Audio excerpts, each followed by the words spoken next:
Okay, today we're going to start reading If You Traveled West in a Covered Wagon.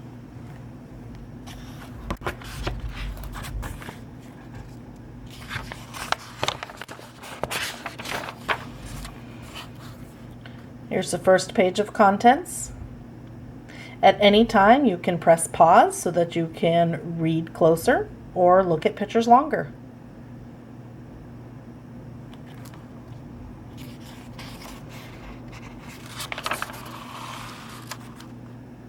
The rest of the contents. Please feel free to reread as much as you need to. Introduction. 150 years ago, there was no railroad that went all across the country. There were no cars or buses or airplanes. The only way to travel across the country was to ride a horse, or if you went with your family, to travel in a covered wagon. In the 1840s and 1850s, thousands of people traveled west. So if you lived at that time, there was a chance you might have traveled in a covered wagon. This book is about traveling and living in a covered wagon. It tells what it was like to be one of the early pioneers to travel to Oregon. And many of these people traveled to California as well. Can you think why somebody might travel to California in the early 1850s? What was the Oregon Territory? In the 1840s, the Oregon Territory was made up of the land that is now the states of Oregon, Washington, Idaho, and parts of Montana and Wyoming. Back then, nobody knew if the Oregon Territory was going to be part of America or if it was going to be part of England. Both countries had built forts in the territory. At the forts, trappers and Indians sold animal furs and skins such as beaver, marten, and muskrat, and bought tools and supplies. America and England agreed that Oregon would belong to the country that could get more of its people living in the new land. So to make Oregon part of America, many Americans had to go there to live. Oregon finally became a state in 1859. Looks like America won. Okay, here is a map of part of the United States. There's a lot more over on this side. This would be kind of more Midwest and East Coast. Most people started their journey down here in Missouri, Independence, Missouri. This is the trail that they took to get to Oregon. Some people broke off around here and headed down through the Sierras to California. These were the states that were considered part of the Oregon Territory: Oregon, Washington, Idaho, and then parts of Montana and Wyoming. So probably somewhere around here. We're going to talk about a lot of these places. These are points of interest that people would stop at on their journey to Oregon.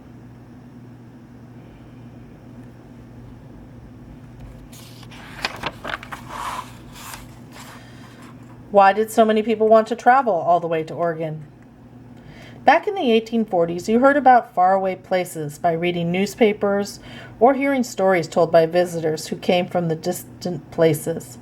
This is how people learned of the land on the other side, the west side of the Rocky Mountains. That land was called Oregon. Stories told about Oregon made it sound like a magical place. Flowers bloomed all year, the land was good for farming, and there was plenty of land that you could get for free. There were tall trees and big forests and rivers and streams filled with fish. So the very name Oregon made people think of starting new adventures. What was a covered wagon? A covered wagon was a wagon with a white rounded top made of cloth. The cloth was called canvas and was rubbed with oil to make it waterproof. It was stretched over big wooden hoops that were bent from one side of the wagon to the other. There were drawstrings in the front and back of the canvas. If you pulled the strings tight, you could close the ends up to keep out the rain or wind. That sounds a lot like hoodies that you would wear when you pull on the strings and it closes around your face. The canvas could also be rolled up on the long sides so that you could get a breeze on a hot day. The bottom part of the covered wagon looked like an ordinary wagon, with one difference. The front wheels were smaller than the back wheels. That made it easier to make sharp turns. Inside the wagon, there were hooks on the wooden hoops.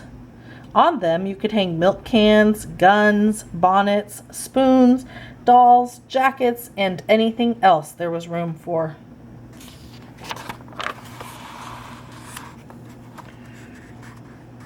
Underneath the wagon, between the back wheels, there was a hook with a bucket full of grease hanging down from it. The grease was rubbed on the wheels so that they would turn smoothly. In the front of the wagon, there was a wooden board to sit on. The covered wagon was pulled by oxen or mules or horses.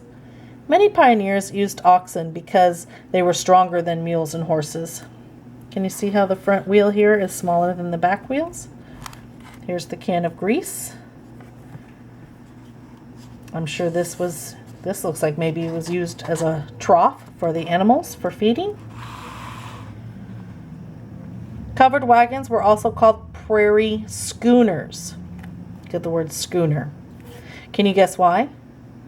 A schooner is a boat that sails on the seas.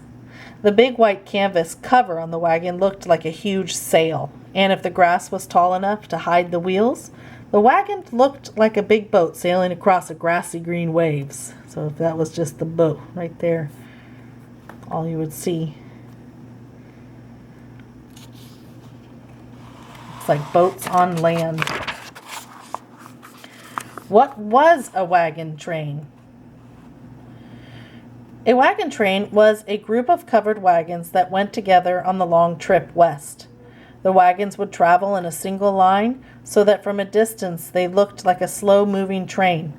If the train was wide enough, they would sometimes spread out to get away from each other's dust. At night, the wagons would form a big circle with the front of the wagon facing the back of another. Children would often play inside the wagon circle after dinner and just before bedtime. There you go.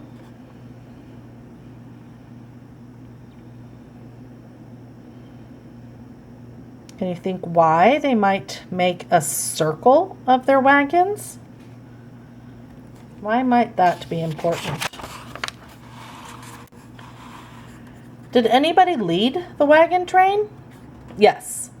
When pioneers gathered their wagons together at the start of the trip, they elected a leader. This leader, or captain, would blow the horn or whistle to wake everybody up in the morning. He was also the one who decided when you would stop for lunch and at the end of the day. The captain, with a few others, would often ride a little in front of the wagon train to see what was ahead on the trail. Then they would ride up and down the wagon line to make sure that everything was okay. Usually there was a council of about 6 to 10 people who would meet at night with the captain to talk about how the trip was going. Each person would report on different problems. A wagon wheel had broken and the family needed someone to help make a new one. Somebody's flour barrel had gotten all wet and muddy crossing the river, and the family needed to get some flour from anyone who could spare a little. A group of men had to be organized for the next day's buffalo hunt. The captain and the council would plan who would stand guard at night to protect the animals and warn the people if anything was wrong.